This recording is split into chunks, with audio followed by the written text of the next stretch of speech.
ibihe byiza kuri wowe udahwema kudukurikirana umunsi ku wundi n'iby'agaciro. Komeza uzajye dukurikirana, natwe ntabwo tuzahwema kuguhereza imari nziza cyane buri munsi kandi zizajya ziba zigezweho, uzagenda ukunda ndetse ukanishimira.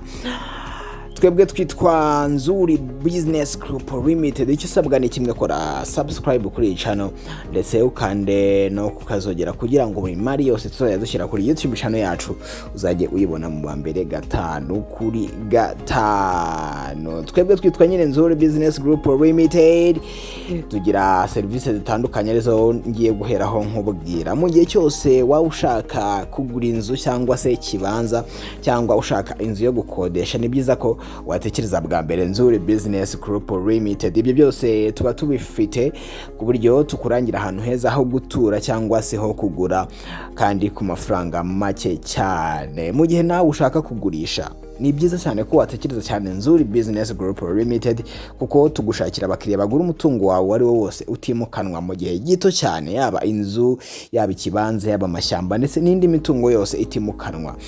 Nawe kandi ushaka abantu bakumanagingira imitungo yawe, tugira n'indi service ya property management. Ibyo turabikora neza cyane. Mu gihe nawe ushaka abantu bakumanagingira imitungo, ni byiza cyane ko watekereza Nzuri Business Group Limited mu imbere.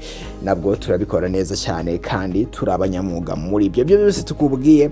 Igeze iwacu urabihasanga. Kuri uyu munsi rero natinze cyane mu kukubwira ibyo dukora. Tugufitiye ikibanza cyiza cyane, ngiye kukigutembereza ubone ubugari bwacyo, urebone uburyo kingana, ubone ubwiza bwacyo. Ni ikibanza giherereye i Gahanga kuri kaburimbo, ahantu heza cyane hagenewe aparitema, cyegeranye n'ubundi n'amaparitema ari kubakwa muri no minsi. Nkuko bigaragara iyo uhageze nyine ubona ko ubundi ari ahantu hagenewe amaparitema, n'ubundi batangiye kuyahubaka.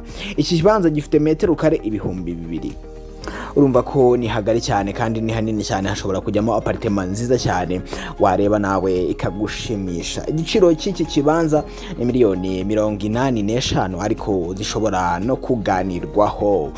Uramutse ushaka ibindi bisobanuro kuri iki kibanza, wahamagara 0788 48 6 cyangwa uhamagara 0788230123, ubundi ukabona ibindi bisobanuro kuri iki kibanza. Sibyo gusa kandi ushobora no gutangira kudukurikirana ku mbuga nkoranyambaga zacu zose, haba kuri YouTube hano nyine, Instagram, Facebook ndetse na Twitter wanditse Nzuri Market, utubona kuri social media zacu.